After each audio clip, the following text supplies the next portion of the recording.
আসসালামু আলাইকুম প্রিয় ভাই এবং বোনেরা। আজকে আমরা জানব আমাদের প্রিয় নবী হযরত মুহাম্মদ সাল্লাল্লাহু আলাইহি ওয়াসাল্লামের বলে যাওয়া গাজওয়াতুল হিন্দ সম্পর্কে। আমাদের প্রিয় নবী হযরত মুহাম্মদ সাল্লাল্লাহু আলাইহি ওয়াসাল্লাম আজ থেকে প্রায় 1450 বছর পূর্বের করে যাওয়া ভবিষ্যৎবাণী আজ প্রায় সংঘটিত হওয়ার পথে। আসুন আমরা হাদিসের আলোকে গাজওয়াতুল হিন্দ সম্পর্কে জেনে নিই। গাজওয়া অর্থ হচ্ছে যুদ্ধ বা জিহাদ এবং হিন্দ অর্থ হলো ভারতীয় উপমহাদেশ, আর গাজওয়াতুল হিন্দ অর্থ হলো ভারতীয় উপমহাদেশের মধ্যে যুদ্ধ। হাদিসে এসেছে, আবু হুরায়রা রাদিয়াল্লাহু তাআলা আনহু থেকে বর্ণিত, আল্লাহর রাসূল সাল্লাল্লাহু আলাইহি ওয়াসাল্লাম ইরশাদ করেন, অবশ্যই তোমাদের একটি দল হিন্দুস্তানের সাথে জিহাদ করবে। আল্লাহ সেই দলকে সফলতা দান করবেন। তারা পুরো হিন্দুস্তান দখলে আনবে। আল্লাহ সেই দলের যোদ্ধাদের জাহান্নামের আগুন থেকে মুক্তি দিবেন এবং তাদের সফলতা দান করবেন। আবু হুরায়রা রাদিয়াল্লাহু তাআলা আনহু বলেন, আমি যদি ওই যুদ্ধে অংশগ্রহণ করতে পারি তাহলে আমি আমার নতুন পুরাতন আসবাবপত্র বিক্রি করে দেব এবং জিহাদে অংশ নেব, কারণ এই যুদ্ধে অংশ নিতে পারলে আমি হতাম জাহান্নাম থেকে মুক্তিপ্রাপ্ত আবু হুরায়রা। রাসূলে পাক সাল্লাল্লাহু আলাইহি ওয়াসাল্লাম তখন মুস্কি হাসলেন এবং বললেন, হে আবু হুরায়রা, তা তো অনেক দূরে। অন্যান্য হাদিসে পাওয়া যায় গাজওয়াতুল হিন্দের যোদ্ধাদের বদর ও উহুদ যুদ্ধের যোদ্ধাদের সমান সম্মান দান করা হবে। সুবহানাল্লাহ। হাদিস থেকে জানা যায়, শেষ জামানায় হিন্দুস্তানের সাথে মুসলমানদের একটি বড় যুদ্ধ সংঘটিত হবে। সেই যুদ্ধে সৈনিকরা জান্নাতে যাবে এবং তারা জিহাদের মাধ্যমে পুরো হিন্দুস্তান দখল করবে এবং ইসলামী রাষ্ট্রবিধান কায়েম করবে।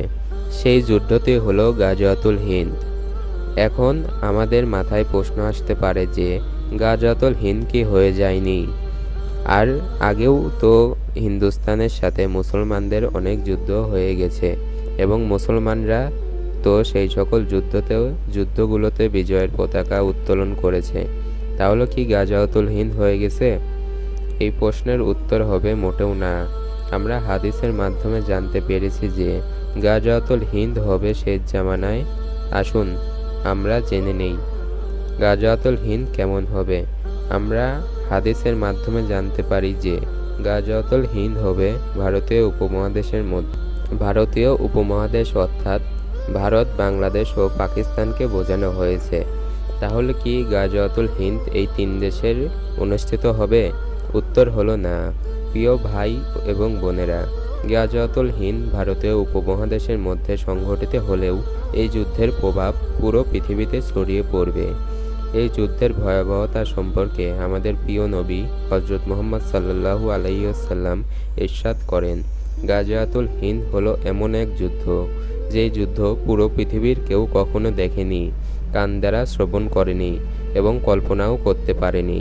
এই সম্মানিত যুদ্ধে যেহেতু আধুনিক যুগে অনুষ্ঠিত হতে যাচ্ছে, সেহেতু এই যুদ্ধে আধুনিক সব অস্ত্রের ব্যবহার হবে, এটাই স্বাভাবিক।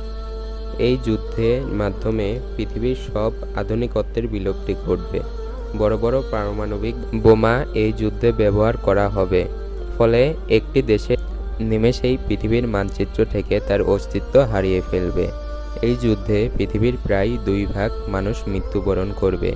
এই বিষয়ে আমাদের প্রিয় নবী হযরত মুহাম্মদ সাল্লাল্লাহু আলাইহি ওয়াসাল্লাম ইরশাদ করেন, গাজওয়াতুল হিন্দে আমার উম্মতের মুসলমানদের মধ্যে একটি বড় দল শাহাদাত বরণ করবেন, তারা সকলেই হবে জান্নাতি। সুবহানাল্লাহ। এই সম্মানিত যুদ্ধ হতে একটি নামধারী মুসলিম দল পালিয়ে যাবে। মহান আল্লাহ তাদেরকে কখনোই ক্ষমা করবেন না, বরং তাদের মৃত্যু হবে বেঈমানির উপরে। এই যুদ্ধে মুসলমানদের এতই রক্তপাত ঘটবে যে তাদের পায়ের টাকনু পর্যন্ত রক্তে ডুবে যাবে। অতঃপর এই যুদ্ধের শেষের দিকে মহান আল্লাহ তাআলা ইমামুল মাহদিকে প্রেরণ করবেন।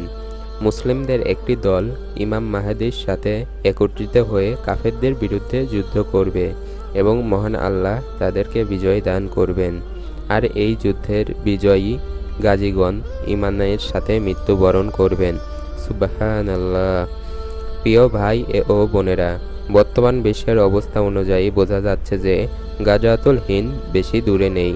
তাই আমাদের উচিত আমাদের ঈমানকে শক্ত করা এবং সকল প্রকার গুনাহ থেকে বিরত থাকা। ভিডিও ভালো লাগলে এবং এমন ভিডিও আরও পেতে আমাদের চ্যানেলটি সাবস্ক্রাইব করে আমাদের পাশে থাকবেন। আল্লাহ হাফেজ।